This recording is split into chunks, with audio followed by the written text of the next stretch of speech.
Welcome to the Locked On Titans podcast. I am your host, Tyler Rowland. Titans fans, it is a REWATCH Wednesday edition of the Locked On Titans podcast. And you guys know what that means. Time to step into the film room for my Week 18 All-22 review. I'm going to tell you guys what I saw on the tape from an X's and O's perspective. We're going to talk about the Titans offense and some clever things that they did in the red zone to create open opportunities. We're going to talk about the Titans defense and what the heck happened in that second half. Before we get into my All-22 review, though, going to look at some playoff power rankings, 1 through 14. How do the Locked On hosts have these playoff teams ranked? I'm going to tell you where I had them ranked and talk about any teams that are high, that are low, and where do the Tennessee Titans come in. So all of that and more on a REWATCH Wednesday edition of the Locked On Titans podcast. Let's get it. You are Locked On Titans, your daily Tennessee Titans podcast, part of the Locked On Podcast Network, your team every day.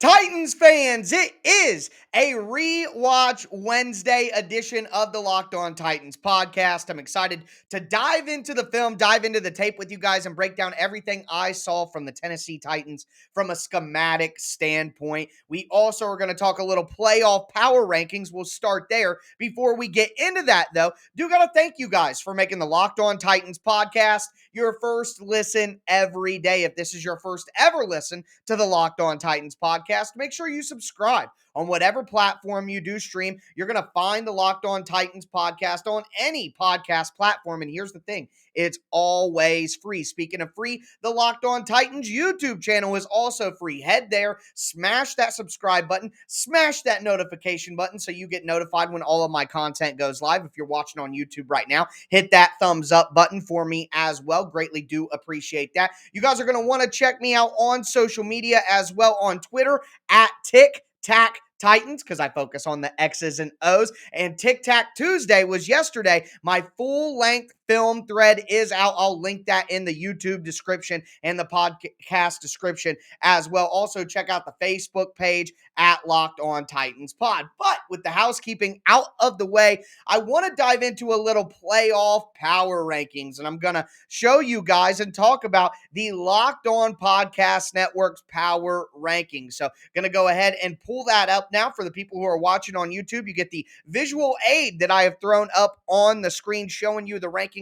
But for those of you who are just listening to the audio version, I will break it down for you as well. Number 1, the Green Bay Packers. Number 2, the Tampa Bay Buccaneers. Number 3, the Kansas City Chiefs. Number 4, your Tennessee Titans. Number 5, the Los Angeles Rams. Number 6, the Dallas Cowboys. Number 7, the Buffalo Bills. Number 8, the Cincinnati Bengals. Number 9, the Arizona Cardinals. Number 10, the New England Patriots. Number 11, the San Francisco 49ers. Number 12, the Las Vegas Raiders. Number 13, the Philadelphia Eagles. And number 14, the Pittsburgh Steelers. So let's start the conversation off talking about where the Tennessee Titans actually sit within this ranking. And as I mentioned, they're going to come in at number 4. And personally, I think that's a perfect spot for the Titans. And let me explain the rationale. The Green Bay Packers have been better than the Tennessee Titans this year, and they have a better quarterback. That's just the reality here. So you got to have the Green Bay Packers number 1. In my opinion, that is the right ranking as well. I said yesterday that I think the most realistic outcome for the Titans in their playoff path is to play the Packers in the Super Bowl. So I obviously have to stick to that, thinking that they're the best team in the NFC. Number 2, the Tampa Bay Buccaneers. Tom Brady, the defending Super Bowl champions, still an incredible defense, still got some good weapons on offense despite the upheaval at wide receiver, really. So I'm okay with Tampa Bay. I trust Tampa Bay more than I trust the Titans. That's just the truth. They've proved that they can do it, and they're led by Tom Brady. Once again, a better quarterback.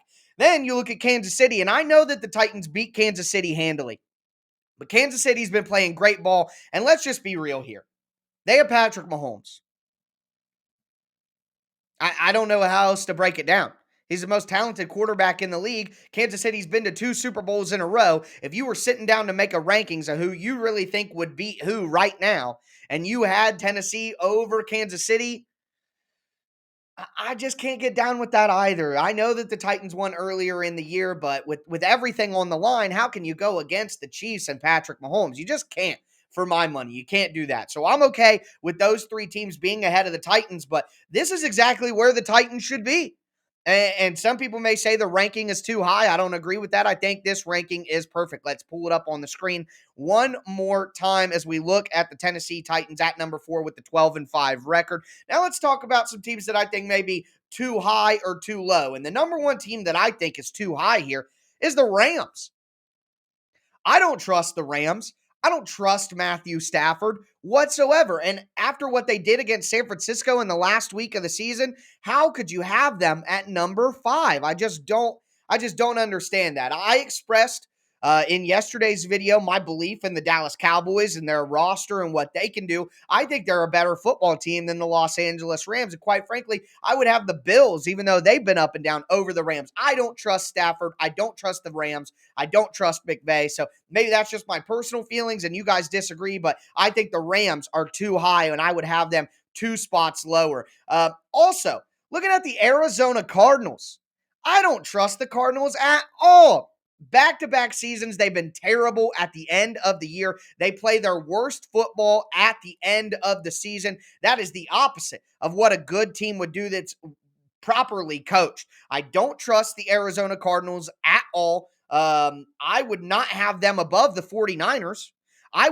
If it were me, I would have the 49ers at number 8 over the Cincinnati Bengals. I would drop the Bengals to 9. I would have the Patriots at 10. And then I would have the Cardinals at number 11, just above the Raiders. So that's how I would kind of shuffle certain spots. I think the 49ers should be higher.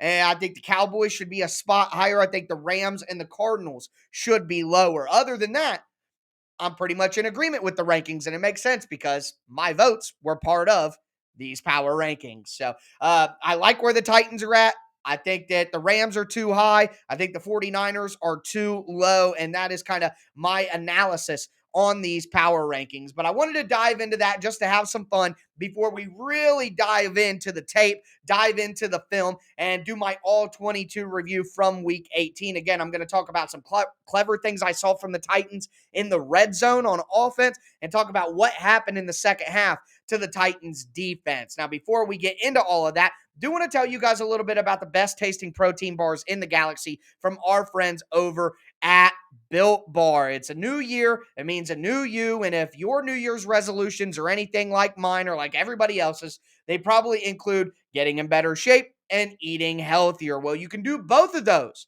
by getting your hands on some Built Bars. Number 1, the bars are absolutely delicious. So when you have a good protein bar that's not chalky, waxy, or just hard to choke down, when you have a protein bar that actually tastes like a candy bar, it's going to make you more willing to have that healthy snack or that meal substitute. And I got to be honest with you guys, some of these Built Bars just taste exactly like a candy bar, if not better, like the cookies and cream, the salted caramel, the peanut butter brownie, some of my absolute favorites. They're delicious, and the bars are covered in 100% chocolate. But it's not just the taste. I could focus on the taste all day, but they are healthy for you as well. Low calorie, low sugar, high protein, high fiber, everything that you are looking for in your protein bars. So make sure that you take advantage of all the offers that they have right now at built.com and use the promo code LOCKED15. You're going to get 15% off your next order. Once again, that's promo code LOCKED15 at built.com.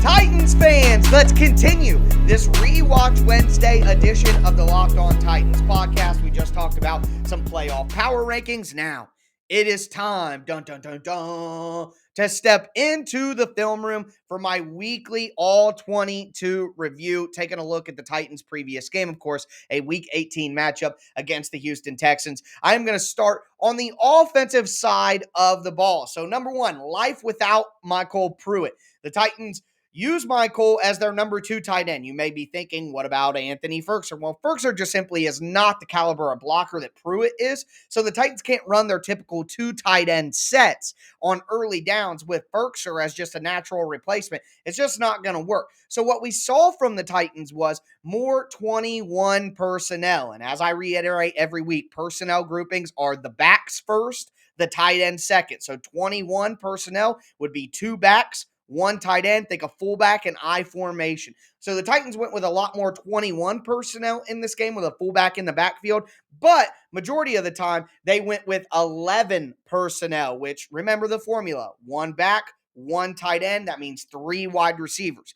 And that accomplished a couple of different things. So you go 11 personnel to try to lighten the box. You got 3 wide receivers out there. Hopefully that takes some people out of the box and gives the Titans some more room to run. And that is exactly what happened. The Titans were able to run some outside zone out of 11 personnel and have success. Now, unfortunately, Jeff Swaim and Taylor Lewan really struggled in this game. The Titans tried to run outside zone to weak side, so they would run away from the tight end. And in those scenarios, Taylor Lewan's job is super, super important because he's got to set the edge. Well, he did struggle a little bit. Now, it wasn't all bad, wasn't all terrible, but certain run plays that didn't work, it was Lewan, or the Titans would run strong side towards the tight end, and Swaim would get beat. So either way, setting the edge was a problem for the Titans in this game. But the run game really was the run game. It wasn't terrible. It wasn't bad. The Titans went over 100 yards, so nothing terrible. But it wasn't a great day either. And the Texans had a really good plan and a really good approach to defense. They played 4-man fronts. And if you notice, the teams that play the Titans the most, the Jags, the Texans, and the Colts, they all come out in 4-man fronts, 4 down defensive linemen, and they stack the second level because it makes it harder for the offensive line because there's less people at the line of scrimmage. So that means that offensive linemen have to get up on the second level. They have to do a better job of taking away those second level flowers. And it just makes it difficult on the Titans offensive line to consistently hit all of those blocks, even if it's easier to double team at the line of scrimmage. And teams who do that, they really play aggressively, shooting forward through the gaps with their linebackers and their safeties. And sometimes linebackers are coming through gaps so fast that the linemen can't even get to them at the second level because they're already in their face coming through them. So that creates some problems for the Titans, and the Texans did that pretty well. I must say, one wrinkle that I want to mention here that I did notice, when the Titans had a fullback and they would run outside zone or run a run play, they would send the fullback off the edge. And you're thinking that the fullback's about to block somebody, but it would be Corey Blossomgame, and he actually just went out into the flat like he was running a passing route. Now, I'm sure what the Titans are trying to do is they're trying to get on tape. Hey, look, sometimes the fullback goes to the flat like it's a pass, but it's still a run. And eventually, teams are going to be like, oh, he's going out like it's a pass, but it's still a run. We saw that on tape. Oh, nope, it's a pass. Quick dump to the fullback down the sideline for a big gain. So watch for that in the coming weeks. Todd's setting that up on tape. The Titans really did focus on perimeter runs, outside zone, pitch sweeps to Dontrell Hilliard. Again, they want to try to confuse the second level defenders, get them moving the wrong direction with some motion and then run it the other way. On Dontrell Hilliard's final big run of the day, A.J. Brown started on the side that the pitch went to, but before the snap, he motioned across the formation to the other side. It confused the Texans. 2 defenders tried to run with A.J. Brown across the formation, and the Titans run a pitch sweep back the other way, and now there is a numbers advantage because the Texans paid too much attention to A.J. Brown. So good stuff like that in the run game. Let's move forward, talk about the play action pass game and the quick game, quick passing game. So the Titans tried to run a lot of quick wide receiver screens to Chester Rogers.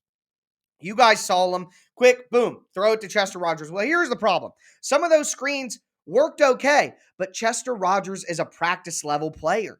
That's where the Titans need to upgrade in the offense. We're going to talk about needs and upgrades after the season. Hopefully that's not until February. But when we do, one of the big things I'm going to highlight is what roles need to be improved. We can't just say wide receiver, tight end. What specific role within the Titans offense do they need a better player at? And the number one thing is that slot wide receiver that they have Chester Rogers playing right now. They need a more explosive, better dynamic athlete at that spot.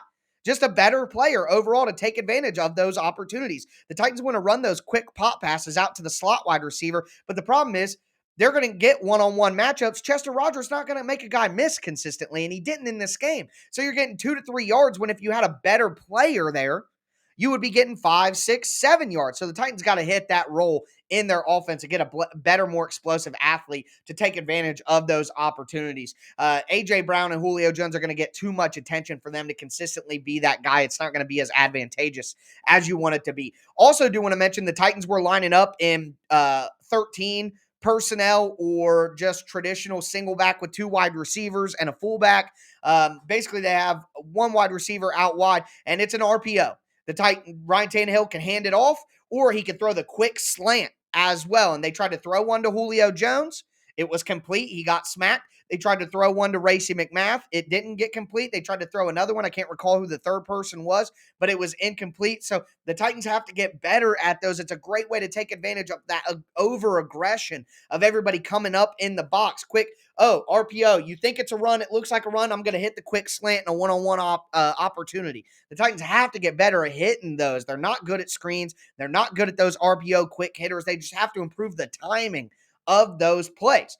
Moving forward to the red zone. This is really what I wanted to talk about with you guys. So in the first half, the Texans went man in the red zone, and that's how you saw a touchdown pass to, let's go in order here. There was a touchdown pass to A.J. Brown, and the way that it worked was A.J. Brown was on one side with the tight end and the running back. So the Titans are in shotgun. Running back is on the left-hand side. Tight end is on the line of scrimmage next to Taylor Lewan on the left-hand side. And then A.J. Brown is condensed right by the tight end as kind of like a wing player. So what happened was the Titans ran vertical routes with Ferkser and ran a wheel route with the running back. So in man coverage, they're taking 2 guys and sending them vertically back to the back of the end zone. Well, Desmond King was playing one-on-one man coverage with A.J. Brown. Well, what Anthony Ferkser did was when he ran his vertical route, he ran it so A.J. Brown is doing a quick out route, a little sit-down curl with a little outside bend.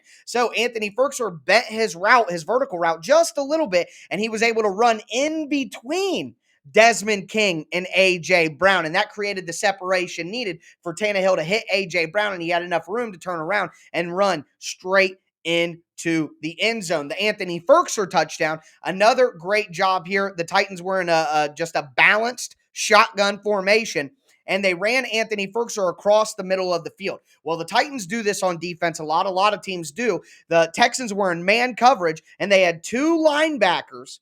And basically, they're playing like, I'll take who you don't take. So when Anthony Ferkser comes across the field, the first linebacker closest to Ferkser is like, all right, I got him. And then the idea is you're going to pass Ferkser off to the other linebacker as he crosses his face and moves to the other side of the field. Well, when you put people in those positions, sometimes mistakes get made. The linebackers didn't communicate properly who was taking Ferkser. Instead of the side that Ferkser ended up on, linebacker taking him in man coverage, he floated back and stayed in sort of a zone while the initial linebacker who had Ferkser passed him off, and there was no one there, easy drop-off. And then the Nick Westbrook-Akina touchdown was a simple pick play. You got 2 wide receivers on the right-hand side. Nick Westbrook-Akina is the slot guy, the inside wide receiver. The outside wide receiver is A.J. Brown. A.J. Brown comes in on a little short pass and he kind of boxes out the defender that's supposed to be guarding Nick Westbrook-Akina. He doesn't make complete contact, so that's a penalty. Just slightly gets a little bit of contact. It gives Nick Westbrook-Akina the space that he needs to run the flat route,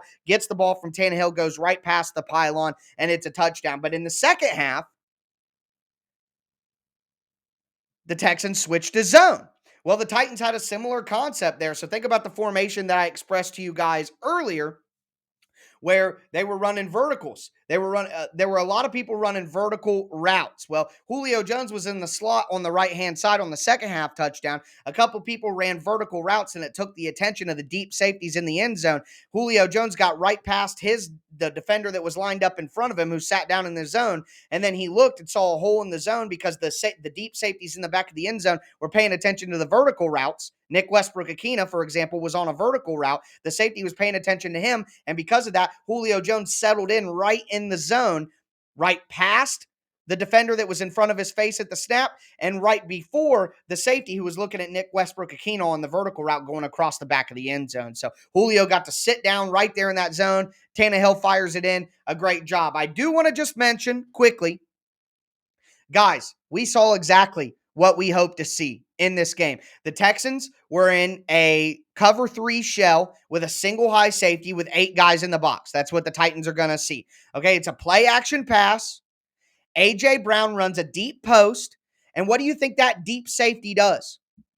The deep safety and the cornerback both stay with A.J. Brown as he goes deep. Well, what does that create? It creates a one-on-one opportunity for Julio Jones against the other outside cornerback. Julio smokes him with a nasty route, hits the out route, and Tannehill completes it for about a 15-yard gain.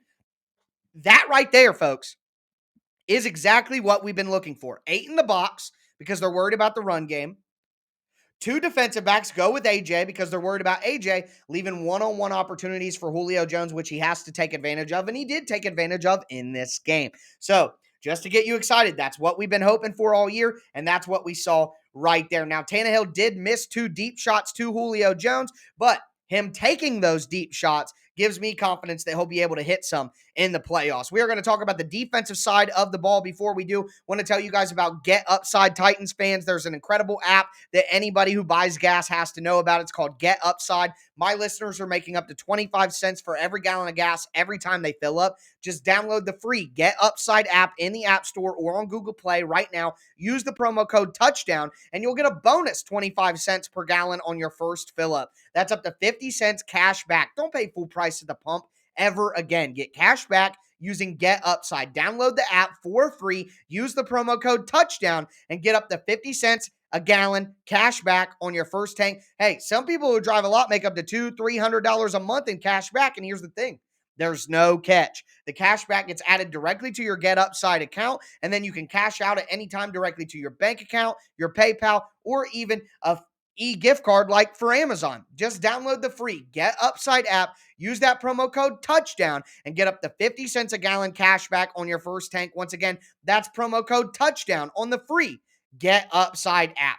Also, do want to tell you guys about betonline.ag. BetOnline would like to wish you a happy new betting year as we continue to march towards the NFL playoffs and beyond. BetOnline is the number one spot to bet all your sports action in 2022. It's a new year, and betonline.ag has a new updated desktop and mobile website. Go there, sign up today. Use the promo code LOCKED ON. That's one word, LOCKED ON. You're going to get a 50% welcome bonus on your first deposit. So whether it's football, pro or college basketball, hockey, boxing, UFC, even your favorite Vegas casino games, don't wait to take advantage of all their amazing offers that are available for 2022. BetOnline is the fastest and easiest way to wager on all your favorite sports. BetOnline, where the game starts.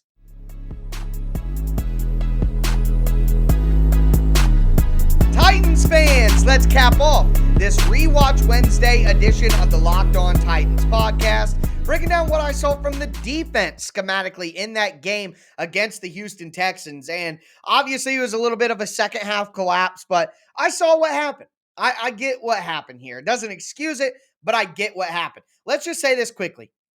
In the first half, the Titans played their game on defense. They mixed coverages. They got pressure on Davis Mills. They played good in run defense. The Titans were basically in nickel the entire game with 4 linemen, 2 linebackers, and 5 defensive backs, with obviously Elijah Molden playing that nickel cornerback spot, functioning as a pseudo linebacker for the Titans. And the Titans really took away everything that the Texans wanted to do. Davis Mills had pressure on him, so he couldn't really make the throws he wanted to make.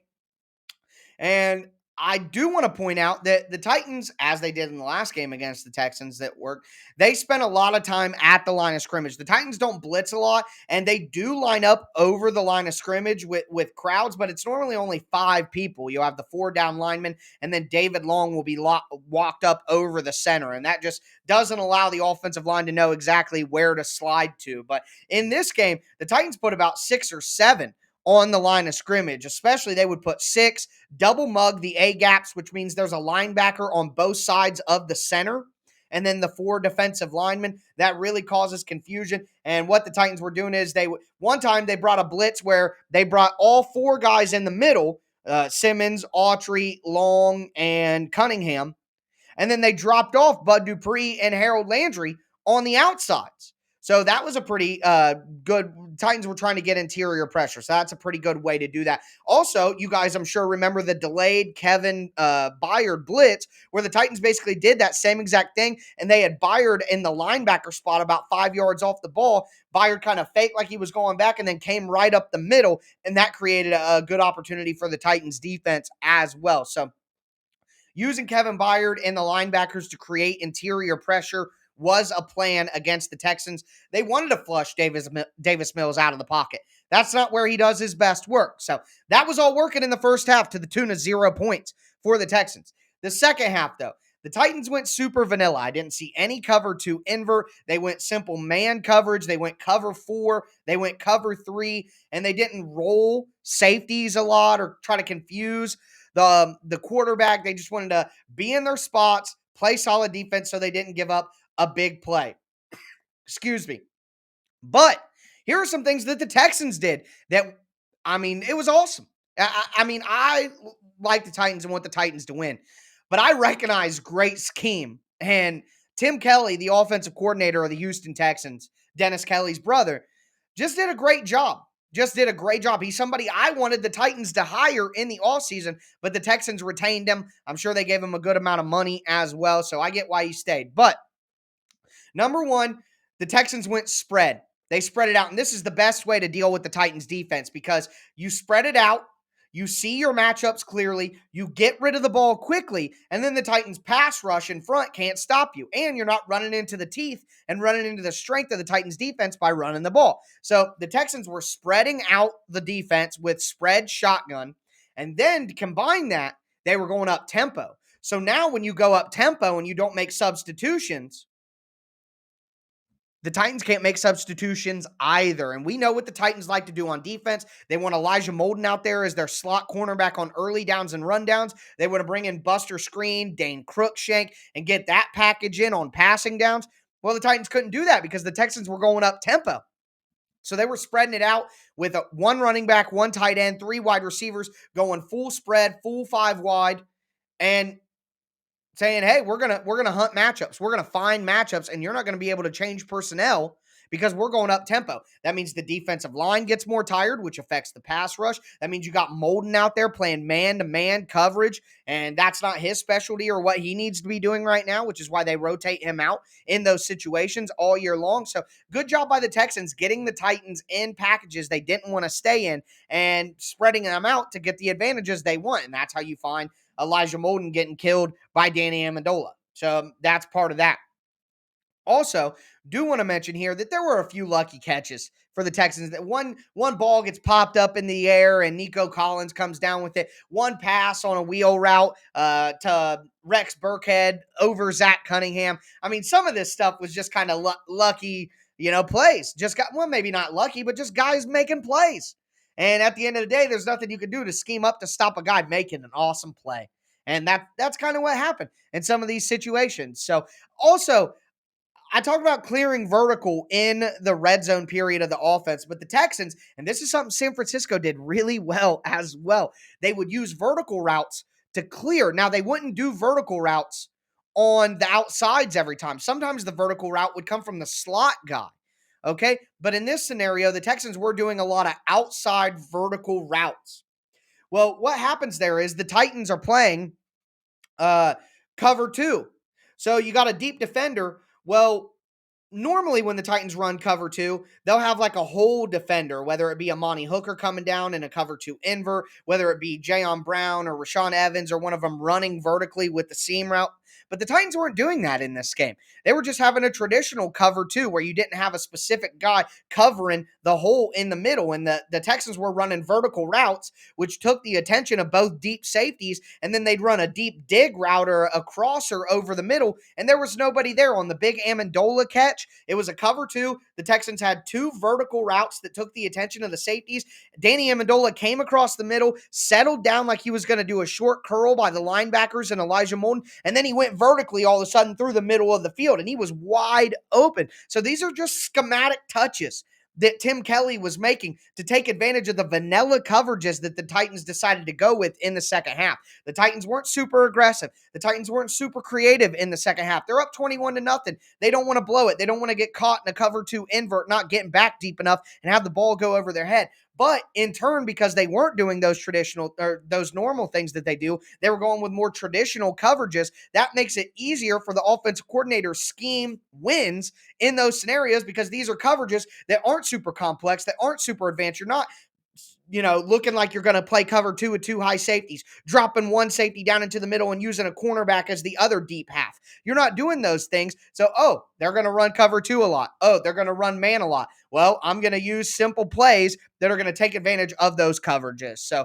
that's what happened with the Titans. They went vanilla in the second half with their zone coverages and their pass coverages.